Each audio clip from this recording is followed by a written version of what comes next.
had not 1, not 2, not even 3, but 7 collections on my credit report. Yes, you heard right. I said 7 collections. That's a collection for every day of the week. My credit was really bad and I needed to do something fast to get my scores up because I was ready to purchase a house. So I got to work and I was able to get all 7 of those things removed, and I did it all on my own. I ended up increasing my credit score by over 100 points, and I'm getting ready to tell you just how I did that and how you can too. So don't go nowhere. I'll be right back. Money coming, money go. I've been at it on the low. Double up. What's up, guys? This is Monique and welcome back to the channel. If you are new here, thanks so much for stopping by, but don't just be a stranger. Go ahead, hit that subscribe button and join the family, because here we go everywhere in life together and all we do is win. So we are still on our money series, where for every single Sunday for the rest of the year we'll be talking money topics, from how to save money, how to make money, all things YouTube, and now credit. As always, I have to let you know I am not a credit repair specialist. I am just a person that enrolled into Google and YouTube University, got my degree in learning on my own, got my scores up, and I'm talking from like the 500s to about 780. And now I'm going to share that journey with you. So let's get right into it. The first thing I have to let you know before you do anything else is never claim your debt. I'm sure if you ever had anything past due, if you've had anything go into collections, you got one of those phone calls that says, "This is an attempt to collect the debt, and any information obtained will be used for that purpose." You know what that sounds like to me? You have the right to remain silent, and anything you say can and will be used against you in a court of law. So you know what I do? I remain silent, because if you let them know who you are making yourself bound legally to their debt, and then that's harder to work with. So when I get those calls, I either one, don't answer, or when I recognize that it is a debt collector, I just politely hang up. Or when they say, "May I speak to Monique Hinton?" You have the wrong number. And I politely hang up that phone and go on about my day. That pretty much keeps the ball in your court, and we get to decide how we want to proceed at that point. So I started this journey off by getting a copy of my credit report from all 3 credit bureaus. That's TransUnion, Experian, and Equifax. That's really important because not all creditors and collection agencies report your debt to every single credit bureau. On one of my reports, I had only 5 collections, and saying only 5 sounds crazy. I mean, that's a lot. But anyway, I had 6 on another credit report, and then the last one I had all 7 of those things. So that's why you have to get access to all of your credit reports. Now, I use Credit Karma. I'm sure you have heard about Credit Karma if you watch any of my other videos. I've said this over and over, but Credit Karma is only good for looking at your reports. Why? Because Credit Karma use the Vantage scoring system. That's not what your mortgage lenders use. Credit Karma is kind of like a Tinder date. They never look like what their profile picture look like, and you get shocked when you really see the truth. Now, Credit Karma only has TransUnion and Equifax credit reports. I had to get my Experian credit report from Experian.com. So once I got it, I made a long list of all of those collections, and on their list I also included the collection agency name, their number, their address, if they had a partial account number. Like, I laid it all out, and I put it in order as far as how much I owed, from least to greatest. So when it came to my collections, there are 2 ways I handled it, and the first was I disputed. Now, if you have the time and energy, I am going to tell you to never pay for a collection. Dispute. Now, technically, you're supposed to dispute if there are any inaccuracies. And honestly, there are so many people that have inaccuracies on their credit report, but they don't take the time to really look at it, scan, see what's wrong, and it just stays on there for all 7 of those years. Now, when I first started out on this journey, you know, I told you I went to Google and did my little research. I did not know a lot about what I was doing. However, I still got it all worked out. But I disputed online. Now, before you say, no, you're not supposed to, I know. They say when you do it online, you give up your right to sue, all kinds of stuff. I didn't know at the time, but I know better now. So I'm going to tell you the best way to dispute is by letter. And there are many dispute letter templates online that you can find, but I'm gonna go ahead on and tell you everything that you need to put in your letter. Why? Because when you are searching for these templates, I wanna make sure you are choosing the correct correct template. And if you are enjoying this video so far, go ahead on and give it a thumbs up. Like it for me, because it really helps me out, and you help me, I help you.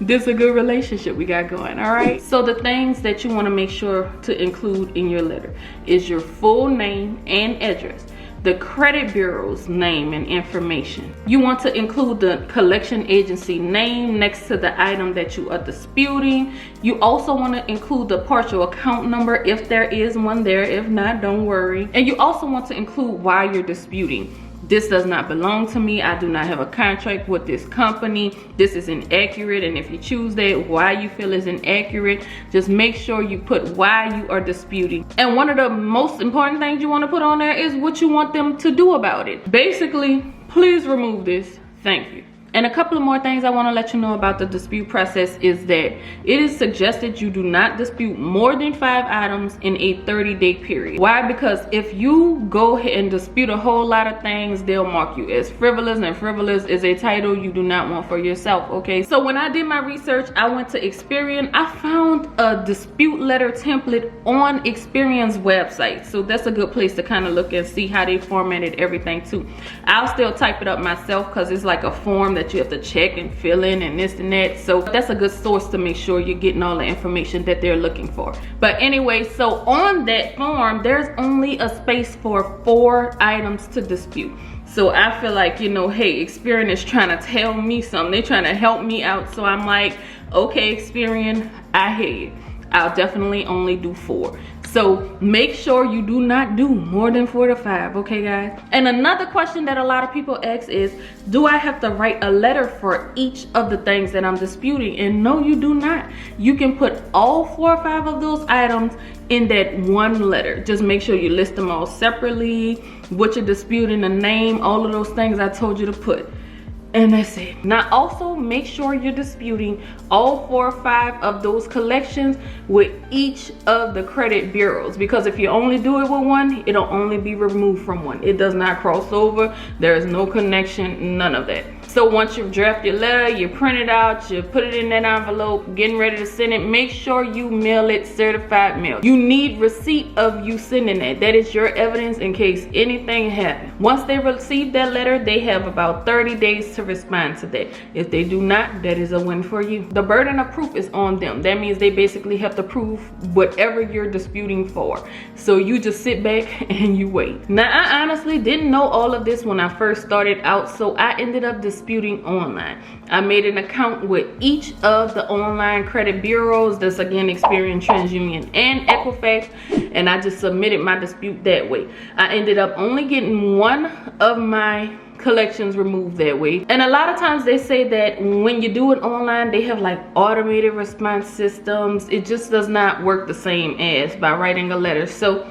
that was my fault, but I have learned my lesson, and I'm trying to make sure you don't make the same mistake. So at this point, I was left with those 6 ugly collections on my credit report, and I needed them removed fast. I did not want to have to wait another 30 days to do all of that again. So at this point, I decided to settle with the collection agency. I know, wait a minute, don't crucify me, don't stone me to death. Like, there are some instances where you just, you know, some people have to just decide to settle, and that's okay if you are one of those people. Now, if you decide you need to go this route, let me tell you how I did it. So first and foremost, in case you don't know, collection agencies purchase your debt off of these creditors at pennies on a dollar. So if you have like $1,000 debt, they may have bought it for $100 or so. So this is why, if you decide to go this route, you should never pay full price, because they didn't pay. You can settle that debt, and honestly, they're gonna, you know, put on a hard face like they want all of the money, but they'll be happy to get anything they can. Some people have settled for like 30 to 40%. I believe that's a good range.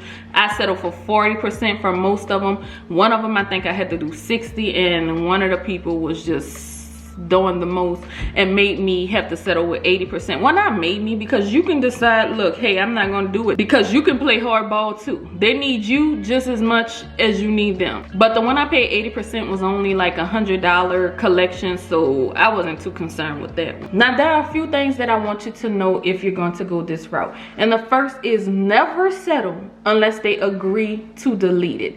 If they do not delete it and you just settle and you pay it, it's basically going to mark that collection as paid, and you will see no movement in that credit score. Now, sometimes these collection agencies come up with these lies about, oh, I can't do it, I can't do it. Believe me, they can. And also a question I see a lot is people ask, well, I didn't ask for the deletion.